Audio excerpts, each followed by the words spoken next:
അന്ന് മീഡിയ സെല്ലിന്റെ കൺവീനറായിട്ട് സരിൻ പ്രവർത്തിക്കുന്ന ഡോക്ടർ സരിൻ പ്രവർത്തിക്കുന്ന സമയത്താണ് അദ്ദേഹം എന്നോട് ഒരു പാട്ട് ആവശ്യപ്പെട്ടത്. രാജ്ഘട്ടിൽ ബാപ്പുജി വീർ ഭൂവിൽ രാജീവും ശക്തി സ്ഥലിൽ ഇന്നിരയും ധീര രക്തസാക്ഷികൾ. രാജ്ഘട്ടിൽ ബാപ്പുജി വീർ ഭൂവിൽ രാജീവും ശക്തി സ്ഥലിൽ ഇന്നിരയും ധീര രക്തസാക്ഷികൾ. നിണമണിഞ്ഞ വഴികളിൽ ഞങ്ങളുണ്ടു പിന്മുറ, നിങ്ങൾ തൻ കിനാക്കളെല്ലാം ഞങ്ങൾ സഫലമാക്കിടും.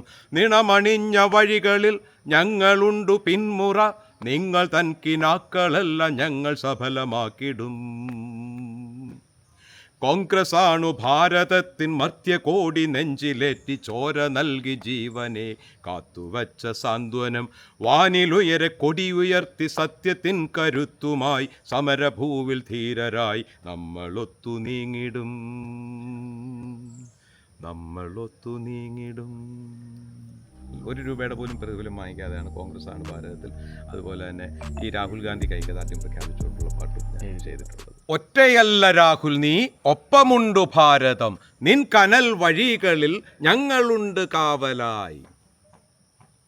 ഗാന്ധി തന്ന ഭാരതം നെഹ്റുവിൻ്റെ ഭാരതം, ചോരവാർന്നൊരിന്ദിര പട്ടുവീണ ഭാരതം. വെള്ളക്കാരൻ നമ്മുടെ പൈതൃകം തകർത്തതും അവൻ്റെ ബൂട്ടിൻ കീഴിൽ നാം നെരിഞ്ഞമർന്നു പോയതും നമ്മുടെ സർവസ്വവും കട്ടെടുത്തു പോയതും പാരതന്ത്ര്യ നോവുകൾ ഹൃത്തിനെ മതിച്ചതും. ഓർമ്മകൾ ഉണ്ടാകണം, മറന്നിടാതിരിക്കണം, മതേതരത്വ ഭാരതത്തിൽ കോൺഗ്രസ് ആണു കാവല. നമസ്കാരം. രാഷ്ട്രീയ പ്രചരണത്തിനായി എഴുതപ്പെട്ട ഒരു പാട്ട് ഇന്ന് ഇന്ത്യയിലെ ഒട്ടുമിക്ക ഭാഷകളിലും മൊഴിമാറ്റം ചെയ്ത് വളരെ വലിയ വൈറലായി സോഷ്യൽ മീഡിയയിൽ ഇങ്ങനെ തരംഗമായിക്കൊണ്ടിരിക്കുകയാണ്.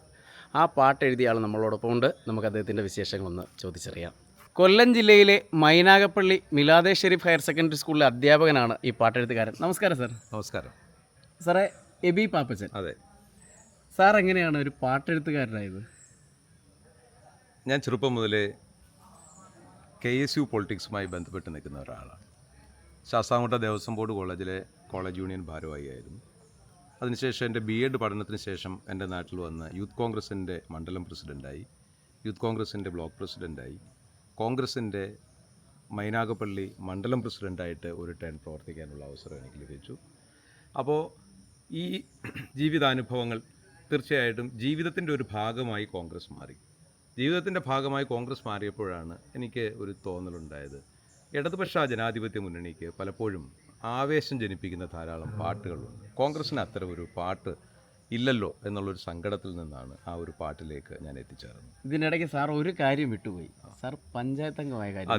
അതെ, ഒരു ടേൺ ഗ്രാമപഞ്ചായത്ത് അംഗമായി പ്രവർത്തിക്കാനും എനിക്ക് അവസരം ലഭിച്ചിട്ടുണ്ട്. എൻ്റെ പാർട്ടി എനിക്ക് അവസരം നൽകിയിട്ടുണ്ട്. സാറിൻ്റെ പാട്ടുകളിലേക്കാണ് വരുന്നത്. കോൺഗ്രസ് ആണ് ഭാരതത്തിൻ എന്ന് തുടങ്ങുന്ന വളരെ മനോഹരമായൊരു ഗാനം രചിച്ചു. അതിൻ്റെ സംഗീതം വളരെ മനോഹരമായിട്ട് ചെയ്തിരിക്കുന്നു, നന്നായിട്ട് പാടിയിരിക്കുന്നു. ആ പാട്ടിനെ കുറിച്ച് പറയാം. ആ പാട്ട് എൻ്റെ ജീവിതത്തിൽ എനിക്ക് വലിയ മാറ്റങ്ങൾ ഉണ്ടാക്കിയൊരു പാട്ടാണ്. ഇത്രമാത്രം ജനങ്ങൾ ഏറ്റെടുത്ത ഒരു ഗാനം ആയി അത് മാറിയതിൽ എനിക്ക് വലിയ സന്തോഷമുണ്ട്. ആ പാട്ടിൻ്റെ വിജയത്തിൻ്റെ പിന്നിൽ പല ഘടകങ്ങളുണ്ട്. ഒന്ന്, അതിൻ്റെ പാട്ട് പാടിയിട്ടുള്ള മത്തായി സുനിൽ എന്ന എൻ്റെ പ്രിയപ്പെട്ട സുഹൃത്ത്, നാടൻപാട്ട് കലാകാരനാണ്, നിരവധി സിനിമകളിൽ പാട്ട് പാടിയിട്ടുള്ള ആളാണ്. ഞങ്ങളുടെ നാട് വളരെ അഭിമാനത്തോടു കൂടി കാണുന്ന ഒരു ഗായകനാണ് മത്തായി സുനിൽ. അദ്ദേഹത്തിൻ്റെ ശബ്ദം ആ പാട്ടിൻ്റെ വിജയത്തിൻ്റെ പിന്നിൽ ഏറ്റവും പ്രധാനപ്പെട്ട ഒരു ഘടകമായിരുന്നു. എല്ലാ എൻ്റെ സംഗീത യാത്രകളിലെ എൻ്റെ സംഗീത സഹചാരിയും സഹയാത്രികനുമാണ് സാം എന്ന ഡോക്ടർ, സാം ടി വർഗീസ്. അപ്പോൾ ഡോക്ടറാണ്. അദ്ദേഹം ഒരു ഡെൻ്റൽ സർജനായിട്ട് സേവനമനുഷ്ഠിക്കുന്ന ആളാണ്. ആ തിരക്കേറിയ ജീവിതത്തിനിടയിൽ സംഗീതത്തിന് വേണ്ടി സമയം കൊടുക്കുകയും അതിനുവേണ്ടി സമയം ചെലവഴിക്കുകയും ചെയ്യാൻ അദ്ദേഹം മനസ്സ് കാണിക്കുന്നുണ്ട്. അദ്ദേഹത്തിൻ്റെ അതിമനോഹരമായ ഓർക്കസ്ട്രേഷൻ, ഈ രണ്ട് ഘടകങ്ങളാണ് പിന്നീട് അതിൻ്റെ വരികൾ, അതിൻ്റെ ഈണം, ഇതും കൂടെ ചേർന്നപ്പോൾ എല്ലാവർക്കും ഇഷ്ടപ്പെടുന്ന ഒരു പാട്ടായിട്ടത് മാറി. എനിക്ക് തോന്നുന്നു കഴിഞ്ഞ ഒരു 5 വർഷക്കാലമായി the most popular Malayalam Congress song എന്ന് യൂട്യൂബിലായി അടിച്ചു നോക്കിയാൽ ഈ 5 വർഷക്കാലമായിട്ട് ഈ പാട്ടാണ് ഒന്നാമത് വരുന്നത് എന്നുള്ളത്, ആ പാട്ടിൽ അതിൽ കൂടുതൽ എന്താണ് ഒരു പാട്ട് എഴുത്തുകാരൻ എന്നുള്ള നിലയിലും ഒരു പാട്ടിൻ്റെ സംഗീതജ്ഞൻ എന്നുള്ള നിലയിലും എനിക്ക് കിട്ടാനുള്ളത്. വലിയ സന്തോഷമാണ് എനിക്കിത് നൽകുന്നത്. സാറേ, അതിൻ്റെ ഒരു 4 വരി പാടാം. കോൺഗ്രസ് ആണു ഭാരതത്തിൻ മർത്യകോടി നെഞ്ചിലേറ്റി ചോര നൽകി ജീവനേകി കാത്തുവച്ച സാന്ത്വനം. വാനിലുയരെ കൊടിയുയർത്തി സത്യത്തിൻ കരുത്തുമായി സമരഭൂവിൽ ധീരരായി നമ്മളൊത്തു നീങ്ങിടും. രാജ്ഘട്ടിൽ ബാപ്പുജി വീർ ഭൂവിൽ രാജീവും ശക്തിസ്ഥലിൽ ഇന്നിരയും ധീരരക്തസാക്ഷികൾ. രാജ്ഘട്ടിൽ ബാപ്പുജി വീർ ഭൂവിൽ രാജീവും ശക്തിസ്ഥലിൽ ഇന്നിരയും ധീരരക്തസാക്ഷികൾ. നിണമണിഞ്ഞ വഴികളിൽ ഞങ്ങളുണ്ടു പിന്മുറ, നിങ്ങൾ തൻ കിനാക്കളെല്ലാം ഞങ്ങൾ സഫലമാക്കിടും. നിണമണിഞ്ഞ വഴികളിൽ ഞങ്ങളുണ്ടു പിന്മുറ, നിങ്ങൾ തൻ കിനാക്കളെല്ലാം ഞങ്ങൾ സഫലമാക്കിടും. കോൺഗ്രസ്സാണു ഭാരതത്തിൻ മർത്യകോടി നെഞ്ചിലേറ്റി ചോര നൽകി ജീവനെ കാത്തുവച്ച സാന്ത്വനം. വാനിലുയരെ കൊടിയുയർത്തി സത്യത്തിൻ കരുത്തുമായി സമരഭൂവിൽ ധീരരായി നമ്മളൊത്തു നീങ്ങിടും, നമ്മളൊത്തു നീങ്ങിടും. അതിമനോഹരമായ ആലാപനം, നല്ല വരികൾ. ഇപ്പോഴും അത് ആളുകൾ ഓരോ ദിവസവും വീണ്ടും വീണ്ടും പകർന്നു കൊടുത്തുകൊണ്ടിരിക്കുകയാണ്. മറ്റു ഭാഷകളിലേക്ക് ഇത് പോകുന്നു എന്നറിഞ്ഞു. അതിനെക്കുറിച്ച് എന്താ സാർ പറയാൻ? ഈ പാട്ട് ഈ പല ആളുകളും കേൾക്കുകയും തമിഴിലേക്കും ഹിന്ദിയിലേക്കും കന്നഡയിലേക്കും ഈ പാട്ടുകൾ മൊഴിമാറ്റം ചെയ്യുന്നതിന് വേണ്ടിയുള്ള ക്രമീകരണങ്ങൾ നടന്നുകൊണ്ടിരിക്കുകയാണ്. വളരെ പ്രശസ്തരായ ആളുകളാണ് അതിനുവേണ്ടിയുള്ള വരികൾ ആ ഭാഷകളിൽ എഴുതുന്നത്. അതിൻ്റെ ഒരു പൂർണ്ണതയിലെത്താത്തത് കൊണ്ട് അതിൻ്റെ കൂടുതൽ ഡീറ്റെയിൽസ് ഇപ്പോൾ എനിക്ക് പറയാൻ കഴിയുന്നില്ല. ഉടൻ തന്നെ ഈ പാട്ട് ആ ഭാഷ രാഹുൽ ഗാന്ധിയുടെ മുന്നിൽ എത്തിയല്ലേ? രാഹുൽ ഗാന്ധി കേരളത്തിൽ വരുന്ന എല്ലാ സമയത്തും അദ്ദേഹത്തിൻ്റെ പൈലറ്റ് വാഹനങ്ങളിൽ സ്ഥിരമായി മുഴങ്ങുന്ന ഗാനം ഇതാണ് എന്നുള്ളത് വലിയ സന്തോഷം നൽകുന്ന ഒരു കാര്യമാണ്. ഈ രാഹുൽ ഗാന്ധി പാർട്ടിയിൽ നിന്ന് വിട്ടു നിന്ന സമയത്ത് രാഹുൽ ഗാന്ധിക്ക് വേണ്ടിയിട്ട് ഒരു പാട്ട് ചെയ്തതായിട്ട് കേട്ടിട്ടുണ്ട്. രാഹുൽ ഗാന്ധി വിട്ടു നിൽക്കുമ്പോഴല്ലത്, രാഹുൽ ഗാന്ധിക്ക് MP എന്നുള്ള നിലയിൽ അയോഗ്യത കൽപ്പിക്കുന്ന ഒരു സമയമുണ്ട്. അയോഗ്യത കൽപ്പിക്കുന്ന സമയത്ത് KPCCയുടെ മീഡിയ സെൽ എന്നോട് ഒരു പാട്ട് ആവശ്യപ്പെട്ടു. ഏറ്റവും രസകരമായ വസ്തുത, ആ പാട്ട് എന്നോട് ആവശ്യപ്പെട്ടയാൾ ഇന്ന് കോൺഗ്രസ് പാർട്ടിയിൽ ഇല്ല എന്നുള്ളതാണ്. അന്ന് മീഡിയ സെല്ലിൻ്റെ കൺവീനറായിട്ട് സരിൻ പ്രവർത്തിക്കുന്ന ഡോക്ടർ സരിൻ പ്രവർത്തിക്കുന്ന സമയത്താണ് അദ്ദേഹം എന്നോട് ഒരു പാട്ട് ആവശ്യപ്പെട്ടത്. ആ പാട്ടിൻ്റെ അദ്ദേഹം പറഞ്ഞ കാര്യം ഈ റീലൊക്കെ ആയിട്ട് ഉപയോഗിക്കത്തക്ക രീതിയിൽ 1 മിനിറ്റ് മാത്രമുള്ള ഒരു പാട്ട്, ആവേശം ഉണ്ടാക്കുന്ന ഒരു പാട്ട്, ഈ പാട്ട് വേണമെന്നാണ് എന്നോട് ആവശ്യം. അല്ല സാർ പാട്ട് എഴുതുമെന്ന് ഇവരെങ്ങനെ അറിഞ്ഞേ? കോൺഗ്രസ് ആണ് ഭാരതത്തിൽ നിന്നുള്ള പാട്ടിനെ അതുമായിട്ട് കണക്ട് ചെയ്താണ്. അത് ആളുകൾ അറിഞ്ഞല്ലോ. അതിന്റെ അടിസ്ഥാനത്തിൽ സാറ് സ്വന്തം ചെലവിൽ ചെയ്തതായിരുന്നു? പൂർണ്ണമായിട്ട് ഈ പാട്ടുകളെല്ലാം വേണ്ടിയിട്ട് ചെയ്തതാണ്, പാർട്ടിക്ക് വേണ്ടി ചെയ്തതാണ്. പക്ഷേ ഇത് പാർട്ടിയുടെ ഫണ്ട് ഉപയോഗിച്ചൊന്നും ഒരിക്കലും വാങ്ങിച്ചിട്ടില്ല. 1 രൂപയുടെ പോലും പ്രതിഫലം വാങ്ങിക്കാതെയാണ് കോൺഗ്രസ് ആണ് ഭാരതത്തിൽ. അതുപോലെ തന്നെ ഈ രാഹുൽ ഗാന്ധി ഐക്യദാർഢ്യം പ്രഖ്യാപിച്ചുകൊണ്ടുള്ള പാട്ടും ഞാൻ ചെയ്തിട്ടുള്ളത്. അതെന്തായിരുന്നു പാട്ട്? ഒറ്റയല്ല രാഹുൽ നീ, ഒപ്പമുണ്ടു ഭാരതം, നിൻ കനൽ വഴികളിൽ ഞങ്ങളുണ്ട് കാവലായി. ഗാന്ധി തന്ന ഭാരതം നെഹ്റുവിൻ്റെ ഭാരതം, ചോരവാർന്നൊരിന്ദിര പട്ടുവീണ ഭാരതം. ഗാന്ധി തന്ന ഭാരതം നെഹ്റുവിൻ്റെ ഭാരതം, ചോരവാർന്നൊരിന്ദിര പട്ടുവീണ ഭാരതം. ചോരതൻ പൂക്കളായി വിണ്ണിലാകെ ചിതറിയ നിന്റെ അച്ഛൻ ധീരനാം രാജീവിൻ്റെ ഭാരതം. ചോരതൻ പൂക്കളായി വിണ്ണിലാകെ ചിതറിയ നിന്റെ അച്ഛൻ ധീരനാം രാജീവിൻ്റെ ഭാരതം. ശിരസുയർത്തി നിൽക്കുക, ധീരമായി മുന്നേറുക, ഒറ്റയല്ല രാഹുൽ നീ, ഒപ്പമുണ്ട് ഭാരതം. ഒറ്റയല്ല രാഹുൽ നീ, ഒപ്പമുണ്ട് ഭാരതം. സാറൊരു അധ്യാപകന്റെ മകനാണ്. തീർച്ചയായിട്ടും എൻ്റെ പപ്പയെ പഠിപ്പിച്ചിട്ടുണ്ട്. അങ്ങനെ ഒരു ഭാഗ്യം കൂടെ ഉണ്ട്. സ്കൂളിൽ അധ്യാപകൻ എന്നുള്ള നിലയിൽ വളരെ ഡിസിപ്ലിൻഡ് ആയിട്ട് സ്കൂൾ കൊണ്ടുപോകുക എന്നുള്ളൊരു ഉത്തരവാദിത്വം നമുക്കുണ്ട്. രാഷ്ട്രീയക്കാരൻ എന്നുള്ള നിലയിൽ രാഷ്ട്രീയ താല്പര്യങ്ങൾ പുലർത്തുകയും രാഷ്ട്രീയത്തിൻ്റെ നിലപാട് എടുക്കുകയും ചെയ്യുക എന്ന് പറയുന്ന ഒരാശയവും എന്നിൽ അത് രണ്ടും കൂടെ ചേരുന്നതാണല്ലോ. ഒരു അധ്യാപകനും രാഷ്ട്രീയക്കാരനും തികച്ചും വ്യത്യസ്തമായ 2 ഘടകങ്ങളാണ്. പക്ഷേ അന്നത്തെ ഞങ്ങൾ പഠിക്കുന്ന കാലഘട്ടത്തിൽ അധ്യാപകർ നമ്മളൊരു അടി അടിച്ചാൽ നമുക്ക് അവരോട് ഇങ്ങനെ വെറുപ്പൊന്നും തോന്നില്ല.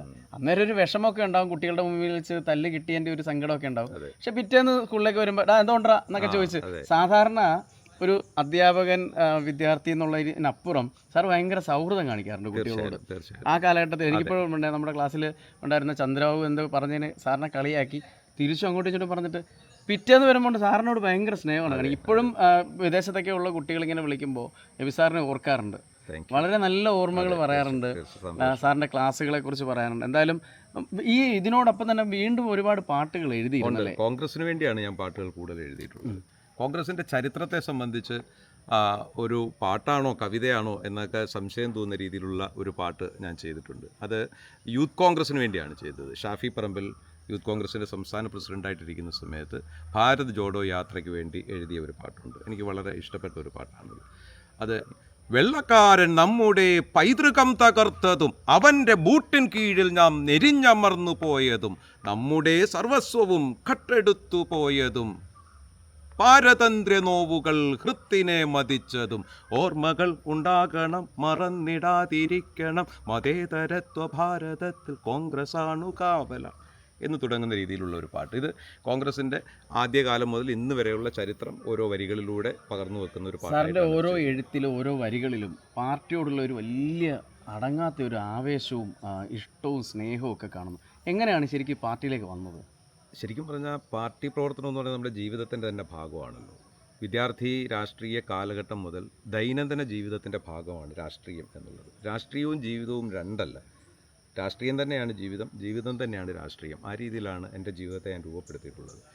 ദൈനംദിന രാഷ്ട്രീയ പ്രവർത്തനത്തിൽ സജീവമായി ഇടപെടുന്ന ഒരാൾ കൂടിയാണ് ഞാൻ. അതുകൊണ്ട് തന്നെ എപ്പോഴും കോൺഗ്രസിനെക്കുറിച്ചും കോൺഗ്രസിൻ്റെ ഐഡിയോളജിയെക്കുറിച്ചും മറ്റുള്ളവരിലേക്ക് പകർന്നു കൊടുക്കുക എന്നുള്ളതിൻ്റെ ഒരു ചുമതലയാണ്, ഉത്തരവാദിത്വമാണ് എന്ന് ഞാൻ ബോധ്യപ്പെടുന്നു.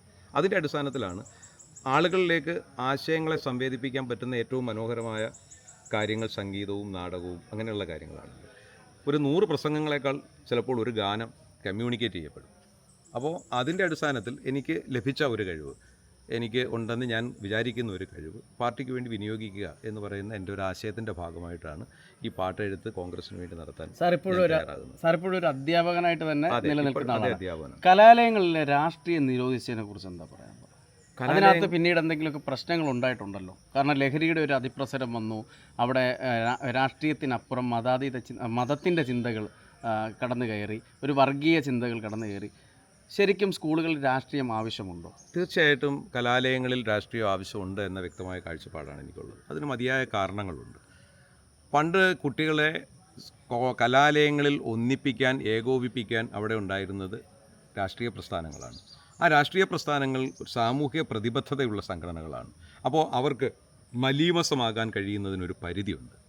സമൂഹത്തിൻ്റെ മുമ്പിൽ അവരുടെ മുഖം രക്ഷിക്കുകയും സമൂഹത്തിൻ്റെ മുമ്പിൽ മാതൃകാപരമായി നിൽക്കുവാനും അവർക്ക് ബാധ്യതയുള്ള ആളുകളാണ്. അവരുടെ കൂടെ നമ്മുടെ കുഞ്ഞുങ്ങൾ കൂടുമ്പോൾ സ്വാഭാവികമായിട്ടും ഒരു പരിധിവരെ അവരുടെ ജീവിതത്തെ കൂടുതൽ ശക്തിപ്പെടുത്താനാണ് അത് സഹായിക്കുന്നത്. പക്ഷേ മനുഷ്യൻ്റെ ഒരു സ്വഭാവം എന്ന് പറഞ്ഞാൽ എവിടെ എത്തിയാലും അവർ കൂട്ടുകൂടി നടക്കാൻ ആഗ്രഹിക്കുന്നവരാണ്, സംഘം ചേരാൻ ആഗ്രഹിക്കുന്നതാണ്. രാഷ്ട്രീയ പാർട്ടികൾ ഇല്ലാതാകുന്ന സമയത്തും അവർ കൂട്ടുകൂടുകയും സംഘം ചേരുകയും ചെയ്യുന്നുണ്ട്. പക്ഷേ ഈ കൂട്ടുകൂടലും സംഘം ചേരലും അരാഷ്ട്രീയ കാഴ്ചപ്പാടുകളുടെ അടിസ്ഥാനത്തിലോ ഒക്കെയായി മാറുന്നു. ചിലപ്പോൾ ലഹരിയുടെ അടിസ്ഥാനത്തിലാകാം, മതാധിഷ്ഠിതമാകാം, സാമൂഹ്യ വിരുദ്ധ ചേരികളാകാം. ഇങ്ങനെയുള്ള ഇടങ്ങളിലേക്ക് അവർ കൂട്ടുചേരാനുള്ള സാഹചര്യത്തിലേക്ക് അവർ മാറിപ്പോകുന്നു എന്നുള്ളതാണ് കലാലയങ്ങളിൽ രാഷ്ട്രീയം നിരോധിക്കുന്നത് കൊണ്ട് ഉണ്ടായിട്ടുള്ള ഏറ്റവും വലിയ പ്രശ്നം. ഞാൻ മനസ്സിലാക്കുന്നത് ഈ അടുത്ത കാലത്ത്, ഞാനൊക്കെ കോളേജ് രാഷ്ട്രീയത്തിലൂടെ വളർന്നു വന്ന ഒരാളാണ്. ഇന്ന് കലാലയങ്ങളിൽ ഉണ്ടാകുന്ന അപച്യുതിയുടെ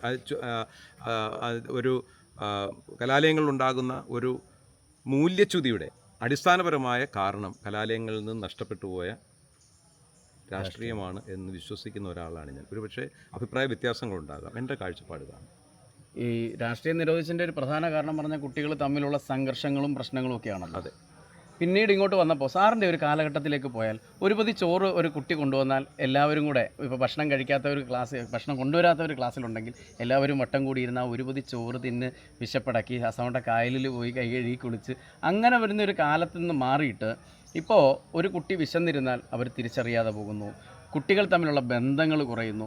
ഇപ്പോൾ ഒറ്റയ്ക്കിരിക്കുകയാണെങ്കിൽ അവർ മൊബൈലിൽ കളിച്ചുകൊണ്ടിരിക്കുന്നു. പരസ്പരം ഒന്ന് വർത്തമാനം പറയാൻ പോലും സമയമില്ലാത്ത രീതിയിലേക്ക് കുട്ടികളുടെ ഒരു രീതി മാറിയിട്ടുണ്ടോ? പഴയ കാലം വളരെ മെച്ചപ്പെട്ടത് ഇപ്പോഴത്തെ കാലം വളരെ പരാജയപ്പെട്ടതുമാണ് എന്ന അഭിപ്രായമൊന്നും എനിക്ക് സത്യത്തിലില്ല.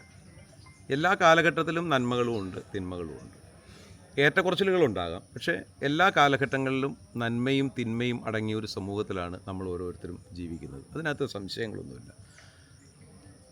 നന്മയെ ഉയർത്തിപ്പിടിക്കാനും തിന്മയെ ഇല്ലാതാക്കാനും വേണ്ടിയുള്ള പരിശ്രമങ്ങൾ നമ്മളുടെ ഭാഗത്തുണ്ടാവുക എന്ന് മാത്രമേ അതിനെക്കുറിച്ച് എനിക്ക് പറയാനുള്ളൂ. പഴയ തലമുറ വളരെ മെച്ചമായിരുന്നു, ഇപ്പോഴത്തെ തലമുറ വളരെ മോശമാണ് എന്നുള്ള അഭിപ്രായമൊന്നും എനിക്കില്ല. ക്യാമ്പസുകളിലേക്ക്, കലാലയങ്ങളിലേക്ക്, സ്കൂളുകളിലേക്ക് ലഹരിയുടെ അതിപ്രസരം ഉണ്ടായിട്ടുള്ളത് തിരിച്ചറിയാൻ കഴിഞ്ഞിട്ടുണ്ട്? തീർച്ചയായിട്ടും.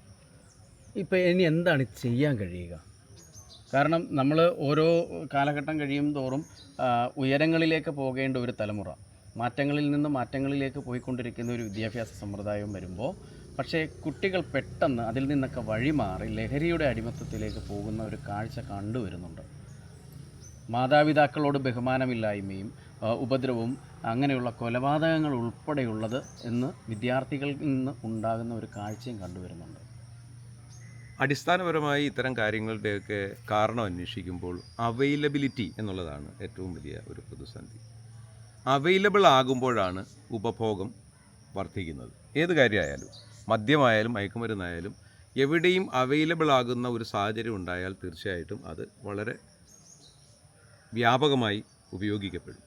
നമുക്കിതിനകത്ത് ചെയ്യാൻ പറ്റുന്ന ഒരു കാര്യം, നമ്മുടെ എല്ലാ കാലഘട്ടത്തിലും ലഹരിയുടെ ഉപയോഗമൊക്കെ ഉണ്ടായിട്ടുണ്ട്. എല്ലാ ക്യാമ്പസുകളിലും എല്ലാ കാലഘട്ടങ്ങളിലും ലഹരിയുടെ ഉപയോഗമൊക്കെ ഉണ്ടായിട്ടുണ്ട്. പക്ഷേ ഇപ്പോൾ സംഭവിക്കുന്ന ഏറ്റവും പ്രധാനപ്പെട്ട കാര്യം, എല്ലാ തരം ലഹരികളും എല്ലായിടത്തും അവൈലബിൾ ആകുന്ന ഒരു കാലഘട്ടമായി മാറിയിരിക്കുന്നു. ഈ അവൈലബിലിറ്റി ഇല്ലാതാക്കുക, അതോടൊപ്പം തന്നെ ഇതിനെതിരെയുള്ള അതിശക്തമായ ബോധവൽക്കരണം നടത്തുക, ഈ രണ്ട് മാർഗങ്ങളിലൂടെ മാത്രമേ ഇതിനെ നമുക്ക് പിടിച്ചു കെട്ടാൻ കഴിയുള്ളൂ എന്നാണ് എൻ്റെ ഒരു അധ്യാപക പരിചയത്തിൽ നിന്ന് എനിക്ക് മനസ്സിലായിട്ടുള്ളത്. സാർ, ഈ പാഠപുസ്തക സമിതിയിലൊക്കെ അംഗമായിട്ടിരുന്നു? ഉണ്ടായിരുന്നു. ആ സമയത്ത് ഇപ്പോൾ ഈ മാറുന്ന കാലത്തിനനുസരിച്ച് ഇത്തരത്തിൽ കുട്ടികളെ ബോധവൽക്കരിക്കത്തക്ക രീതിയിലുള്ള എന്തെങ്കിലും മാറ്റങ്ങൾ കൊണ്ടുവരാൻ ശ്രമിച്ചിട്ടുണ്ട്? എല്ലാ പാഠപുസ്തകങ്ങളും തീർച്ചയായിട്ടും അതിനുവേണ്ടിയാണ് പരിശ്രമിക്കുന്നത്. മാതാവിൻ്റെ സ്നേഹം, കുടുംബ ബന്ധങ്ങളുടെ പരിശുദ്ധി, മദ്യത്തിൻ്റെയും മയക്കുമരുന്നിൻ്റെയും ഉപഭോഗം കൊണ്ടുണ്ടാകുന്ന പ്രശ്നങ്ങൾ, ഗാന്ധിയെ പോലെയുള്ള അല്ലെങ്കിൽ സാമൂഹ്യ പരിഷ്കർത്താക്കളായിട്ടുള്ള ആളുകളുടെ ജീവിതം, ഇതൊക്കെ കുട്ടികളെ പഠിപ്പിക്കുന്നതിലൂടെ ഉദ്ദേശിക്കുന്നത് സമൂഹത്തെ നവീകരിക്കുക എന്നുള്ളത് തന്നെയാണ്. അതെല്ലാ പാഠപുസ്തക സമിതികളും എല്ലാ കാലഘട്ടങ്ങളിലും ചെയ്തിട്ടുണ്ട്. അത് തീർച്ചയായിട്ടും എല്ലാ കാലഘട്ടത്തിലും തുടരേണ്ടത് തന്നെയാണ് എന്നുള്ളതാണ് അതിനെക്കുറിച്ചുള്ള എൻ്റെ അഭിപ്രായം. സാർ എഴുതിയ പാട്ടുകളിൽ സാർ ഏറെ ഇഷ്ടപ്പെടുന്ന എല്ലാ പാട്ടുകളും ഇഷ്ടപ്പെടുന്നവയാണ്. ഇപ്പോൾ ഈ പാർട്ടിക്ക് വേണ്ടി എഴുതിയതിൽ ഇനിയും പുറം ലോകം അറിഞ്ഞിട്ടില്ലാത്ത പാട്ടുകൾ എന്തെങ്കിലും ഉണ്ടോ? ആയിരങ്ങൾ ചോര നൽകി ജീവനേകി കാത്തുവെച്ച ഭാരതത്തിൻ എന്ന് തുടങ്ങുന്നൊരു പാട്ടുണ്ട്. ആ പാട്ട് അധികം ആളുകൾ കേൾക്കുകയൊന്നും ചെയ്തിട്ടില്ല, പക്ഷേ എനിക്കത് വലിയ ഇഷ്ടമുള്ള ഒരു പാട്ടാണ്. ആ പാട്ടിൻ്റെ വരികൾ: ഹിന്ദുവും ക്രിസ്ത്യനും മുസ്ലിം സഹോദരനും ഭാരതത്തിൻ പൂവനിയിൽ പൂത്ത പൂവുകൾ. ഹിന്ദുവും ക്രിസ്ത്യനും മുസ്ലിം സഹോദരനും ഭാരതത്തിൻ പൂവനിയിൽ പൂത്ത പൂവുകൾ. ഗാന്ധി തന്ന ഭാരതം മതേതരത്വ ഭാരതം, അമ്മയാണ് സത്യം ഞങ്ങൾ ഹൃത്തിലേറ്റിടും. ഗാന്ധി തന്ന ഭാരതം മതേതരത്വ ഭാരതം, ഇന്ദിരാജി സത്യം ഞങ്ങൾ നെഞ്ചിലേറ്റിടും. വരികയായി വരികയായി രാഹുൽ ഗാന്ധി വരികയായി, വരികയായി വരികയായി രാഹുൽ ഗാന്ധി വരികയായി. ആയിരങ്ങൾ ചോര നൽകി ജീവനേകി വീണ്ടെടുത്ത ഭാരതത്തിൻ ജീവനായ ദീപ്ത സംസ്കൃതി. ഈ ഒരു ഗാനം കുറച്ചുകൂടി ആളുകൾ കേൾക്കുന്നത് നല്ലതാണ് എന്നെനിക്ക് തോന്നിയിട്ടുണ്ട്. അത് ഒരു വലിയ ക്യാൻവാസിലത് പ്രസിദ്ധീകരിച്ചിട്ടില്ല, അതുകൊണ്ടാകാം. എങ്കിലും ഇന്ന് ഈ ഒരു പാട്ട് കൂടുതൽ ആളുകൾ ശ്രദ്ധിക്കാൻ ഇടയാകട്ടെ എന്ന് ഞാൻ പ്രാർത്ഥിക്കുന്നു. ഇതോടൊപ്പം തന്നെ സാറ് ഡിവോഷണൽ സോങ്ങുകൾ ധാരാളം പാടിയിട്ടുണ്ട്. സോഷ്യൽ മീഡിയയിലൊക്കെ സാറിൻ്റെ പാട്ടുകൾ കാണാൻ കഴിയുന്നുണ്ട്. ഡിവോഷണൽ സോങ്ങുകളോട് അത്രയ്ക്ക് ഇഷ്ടമാണോ? ഡിവോഷണൽ സോങ്ങും വളരെ ഇഷ്ടമാണ്. അത് ഈ മ്യൂസിക് ഡയറക്ടർ അതിൻ്റെ പാട്ടിൻ്റെ ഈണവും അതിൻ്റെ വരികളും എൻ്റെ തന്നെയാണ്. ഈ പാട്ടുകളുടെ എല്ലാം എന്നോടൊപ്പം ഉള്ള ഒരു സഹയാത്രികനാണ് ഡോക്ടർ സാം ടി വർഗീസ്. അദ്ദേഹത്തിൻ്റെ ഈണം അദ്ദേഹത്തിൻ്റെ ഓർക്കസ്ട്രേഷൻ ആ പാട്ടിനെ അതിശക്തമായി ബലപ്പെടുത്തിയിട്ടുണ്ട് എന്നുള്ള കാര്യത്തിൽ യാതൊരു സംശയമില്ല. എല്ലാം നമ്മുടെ കൂട്ടായ്മകളുടെ ഒരു ബലമാണല്ലോ ജീവിതത്തിലെ നമ്മുടെ ഓരോ വിജയത്തിൻ്റെ അടിസ്ഥാനം. എന്തായാലും സാറിൻ്റെ പാട്ടുകളെക്കുറിച്ച് പ്രേക്ഷകർ അറിയാത്ത പാട്ടുകളെക്കുറിച്ച് പറയാൻ കഴിഞ്ഞു. സാറിൻ്റെ വിശേഷങ്ങൾ പങ്കുവെക്കാൻ കഴിഞ്ഞു. എങ്കിലും സാറിൻ്റെ പാട്ടിൻ്റെ വഴിയിലൂടെയുള്ള യാത്രകൾ നന്നായി തുടരട്ടെ. ആയുരാരോഗ്യ സൗഖ്യത്തോടെ നല്ല ആ ഒരു പഴയ ചിരിയോടെ വീണ്ടും നിറഞ്ഞു നിൽക്കുന്ന ആ ചിരിയോടെ തുടരാൻ കഴിയട്ടെ. Thank you Anderson.